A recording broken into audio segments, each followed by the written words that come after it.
You know, some of the most famous sounds in music have these incredible secret histories, just hiding in plain sight, in songs we all know and love.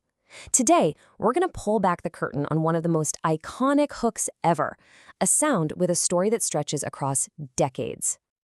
I mean, you know this sound, right? That single, unmistakable whisper from Salt-N-Pepa's 1987 mega hit, Push It. It wasn't just a song, it was a cultural phenomenon that completely took over dance floors everywhere. It's still instantly recognizable today. But here's the thing. The origin of that sound? It's a story that almost nobody knows. It's a journey back to the Wild West of 1980s hip-hop. A tale of art, a ton of money, and an artist who was just completely left out of the picture. Okay, so let's get right into it. That iconic whisper, it wasn't recorded in 1987 for the Salt-N-Pepa track. Nope. It was actually recorded a full decade earlier, way back in 1977, for this obscure funk song called Keep On Pushin' by a band named Coal Kitchen, a sound from the past just catapulted into the future. And the voice, well, it belongs to this man, Pauli Carman. He was the one who whispered "Push It" into a microphone back in '77. And when his voice became part of a global smash hit, he got zero credit, no money, nothing. For decades, his contribution was basically a ghost in the machine. And get this, Pauli Carman wasn't just some unknown singer. 4 years after recording that funk track, he actually hit the big time with his band Champaign. Their song How About Us was a massive R&B hit. He was a Grammy-nominated platinum-selling artist, all while this little piece of his past was about to take on a secret life of its own.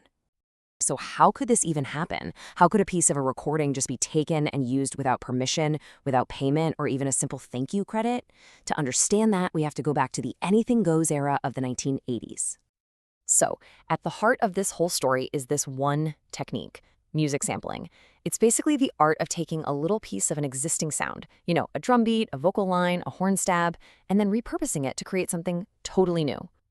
And back in the 80s, sampling was the engine of a musical revolution.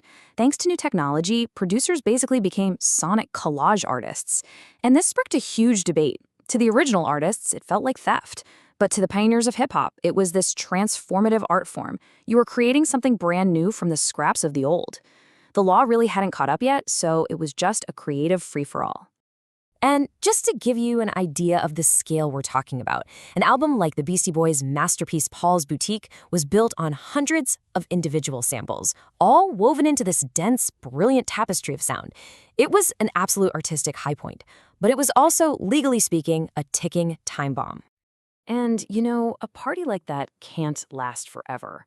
As hip-hop exploded into the mainstream and these songs built on samples started making millions and millions of dollars, the original artists and their labels, they started to notice.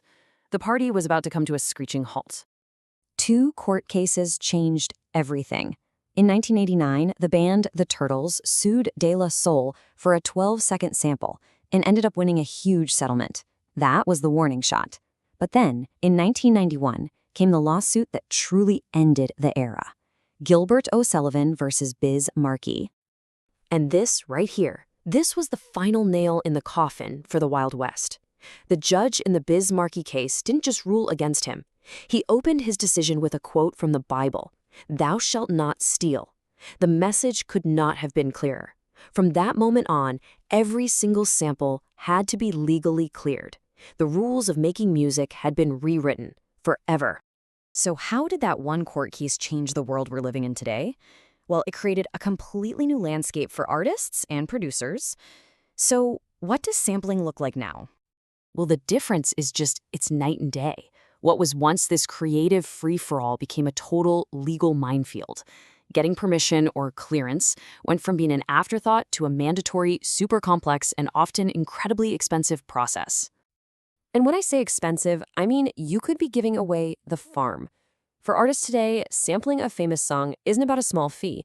It's often about handing over the lion's share of the profits and publishing rights. It's why this whole industry of royalty-free sample packs even exists now, just so artists can avoid this legal nightmare. And if you want a perfect, mind-blowing example, look no further than Juice WRLD's huge hit, Lucid Dreams. Because it sampled a guitar line from Sting's song Shape of My Heart, Sting now reportedly receives 85% of the publishing royalties. 85%. That one creative choice costs the creators the vast majority of their own hit record. That's how high the stakes are today. So this brings us to a really fascinating perspective from will.i.am. He straight up admits his career was built on sampling from that golden age. But he is crystal clear about it now. The original artists absolutely have to get paid. And he sees this history as a direct lesson for what's happening right now. First came the sampler, then came the lawsuits. And now we have an even bigger technological disruption, AI. Which leaves us with this final massive question. Pauli Carman's story began in an era where technology was moving way faster than the law. Today, as AI models are trained on the entire history of recorded music to create totally new songs, are we right back where we started? Have we just entered a new digital Wild West? And are we ready for the legal and ethical battles that are definitely coming?